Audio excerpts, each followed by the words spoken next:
Hello everyone, this is the second time I'm recording this video since the first time I was interrupted by some children who were trick-or-treating and they rang my doorbell, so I had to give them some chocolate before resuming to make my video.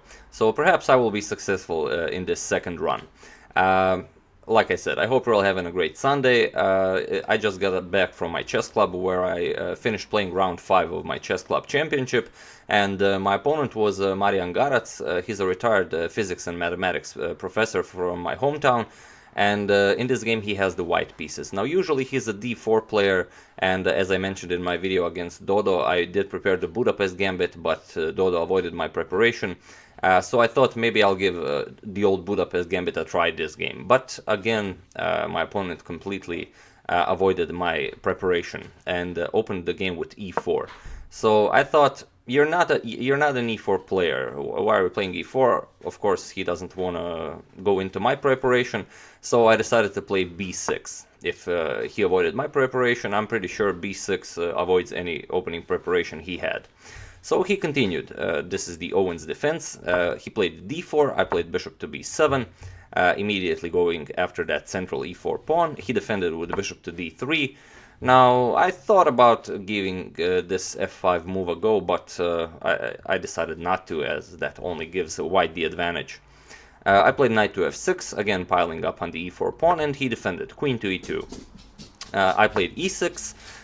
With the idea that if he wants to overprotect the e4 pawn, I will have bishop to b4, pinning that knight, but he avoided playing this knight to c3 idea. So he played knight to f3, and I immediately played d5. He played e captures on d5, I played knight captures on d5, and already it's a pretty dangerous position if you're not careful with the white. Now, this knight on d5 is a pretty nice piece, so of course you want to kick it away with c4, but playing c4 immediately leads to an extremely complicated position. If white pushes c4 here, then after this bishop to b4 check, white has to play king to f1. If he tries to defend this, of course you can't go knight c3, you lose a pawn at least. And if you try something like bishop to d2, then comes knight to f4, and this is just terrible. As you can see that the bishop is now attacked, the queen is attacked, and the g2 pawn is attacked. So if you try and defend this with something like queen to e3, then knight captures on g2, wins the queen. And if you try something like queen to f1, then you get bishop captures on f3, threatening to capture on g2. And after g captures on f3, now comes queen captures on d4, attacking the bishop on d3 twice, attacking the pawn on b2. So after something like bishop to c2, now you grab on b2, bishop captures on b4, and now queen captures on c2, not grabbing the rook, but threatening knight to d3 check, and white is falling apart here. So after this knight captures on d5, my opponent didn't go for c4. Instead, he played c3. Not allowing any bishop to b4 or knight to b4 ideas. Here I played knight to d7, he castled, and I played bishop to d6. I thought about bishop to e7, but I thought, nah, I'm gonna go bishop to d6. It might give my opponent more chances, but it might give me some chances as well. And here he played a3. The idea of a3 is he wants to push c4, but he doesn't want to allow this knight to jump to b4. So I really took my time here. I thought about this position for like maybe even half an hour. Okay, maybe not half an hour, 25 minutes, I'd say. And I was considering a lot of things. Basically, I was mostly considering knight to f4. I wanted to see if this works in my favor, but I saw that after knight to f4, I do win the bishop pair. Either he will capture with this bishop, or he will move the queen, and then I'll grab the d3 bishop. But I didn't like that after bishop captures, he has this bishop to e4, offering to exchange even the light square bishop, and I don't want to exchange my light square bishop. Probably I'd have to play something like c6 here, and I just didn't like my position here. So after this a3 move, I did consider some other things. I considered maybe knight 7 to f6, simply developing, but then maybe I'm allowing this knight to jump to e5, and then he can consolidate with f4. I didn't like this idea as well. So after giving this position a lot of consideration, I decided to castle, as I didn't think there's really anything in the position to worry about. And here, probably me thinking a lot about the position got my opponent a bit confused, as probably bishop to g5 is the best idea here.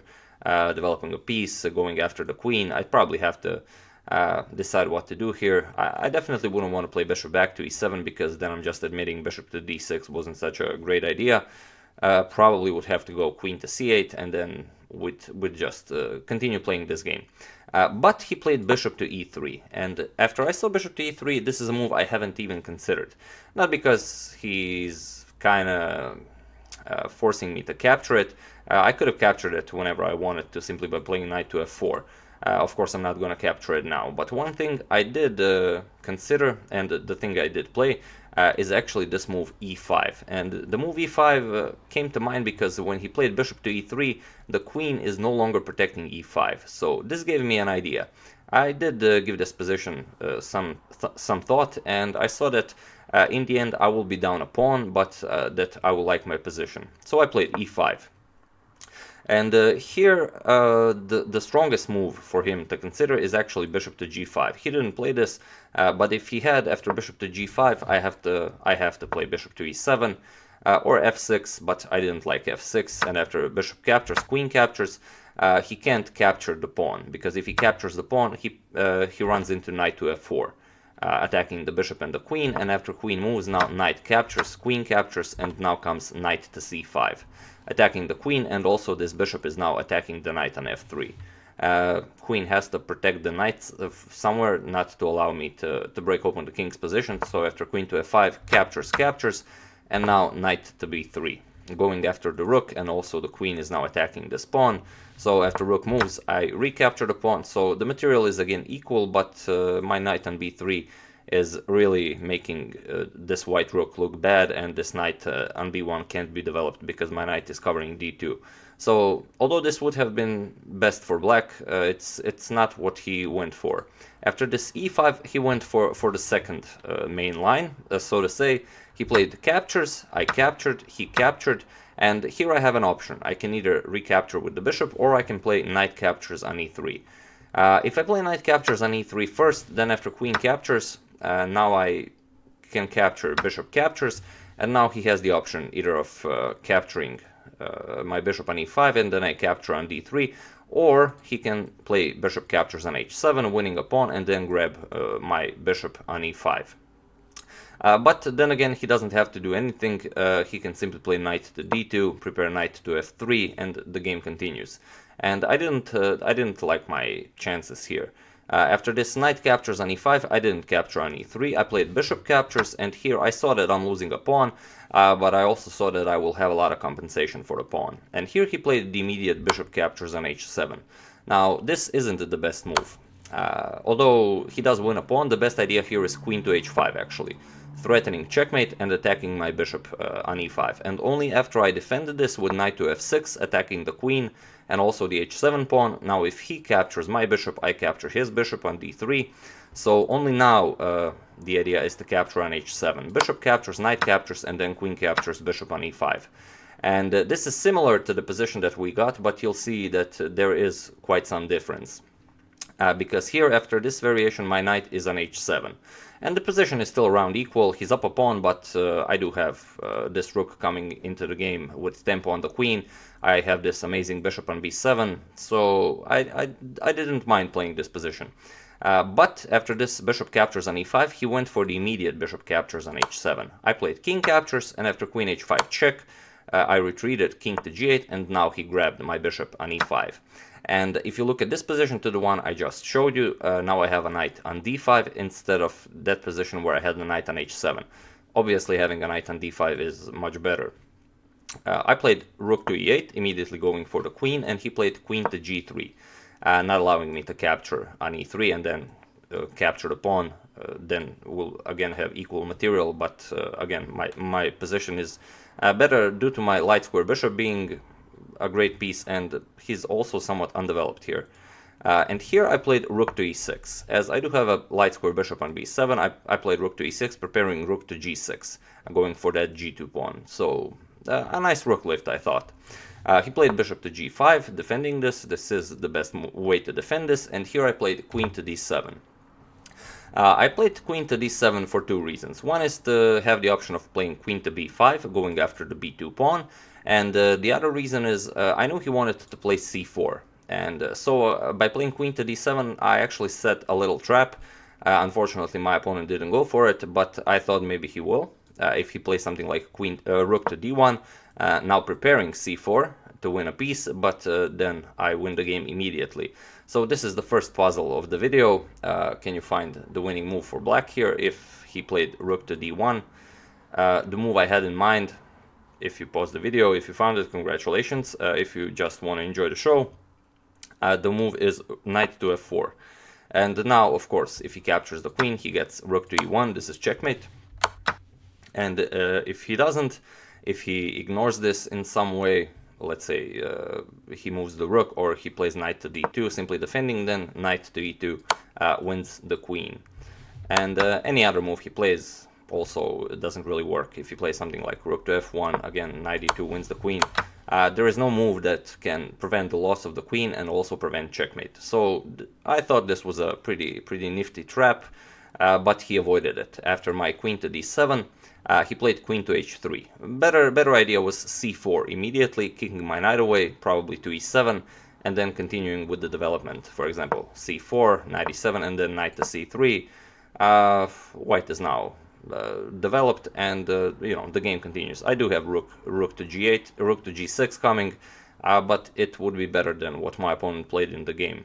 After queen to d7, he played queen to h3, now pinning my rook, as my queen is undefended here. And here I played queen to b5, with the idea of going after the b2 pawn, but the b2 pawn isn't my primary threat. My primary threat is something much greater. And here, after giving the position some consideration, my opponent decided to play b4. And when I saw b4, I knew that I was winning the game. So here is the final puzzle of the game. Do pause the video and try to find the winning idea for black here. It's not very difficult. It's just very funny. So for those of you who were able to find it, congratulations. And for those of you who just want to enjoy the show, in this position I played queen captures on f1. And after queen captures on f1, as you can see, it's all over now. The rook is controlling the e-file. White has only one option, that is to capture the queen.